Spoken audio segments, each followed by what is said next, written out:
దేవతలందరి రూపాలి కంటే భిన్నంగా వారాహిదేవికి మాత్రం వరాహముఖం ఎందుకు వచ్చింది? దీని వెనుక ఉన్న గొప్ప రహస్యమేంటో తెలుసుకుందాం.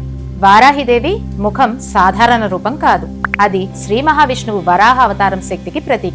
పురాణాల ప్రకారం హిరణ్యాక్షుడు భూమాతను సముద్ర గర్భంలో దాచిపెట్టినప్పుడు శ్రీ మహావిష్ణువు వరాహ అవతారం ధరించి తన దంతాలపై భూమిని ఎత్తి రక్షించారు. ఆ వరాహ అవతారంలోని అపారమైన శక్తి, ధైర్యం, రక్షణ స్వరూపమే వారాహిదేవి. వరాహం భూమిలో లోతుగా దాగి ఉన్న దానిని వెలికితీసినట్లే వారాహిమాత కూడా భక్తుల జీవితాల్లో దాగి ఉన్న అజ్ఞానం, భయం, ప్రతికూల శక్తులను తొలగించి ధైర్యాన్ని ప్రసాదిస్తుందని భక్తులు విశ్వసిస్తారు. వారాహిమాత వరాహముఖం మనకు ఒక గొప్ప సందేశాన్ని ఇస్తుంది. ఎంత పెద్ద సమస్య వచ్చినా దైవంపై విశ్వాసం ఉంటే దాని నుండి తప్పకుండా బయటపడగలరు. ఇది మన వారాహి నవరాత్రి స్పెషల్ సిరీస్లోని భాగం. రేపు ఇంకొక వీడియోతో కలుద్దాం.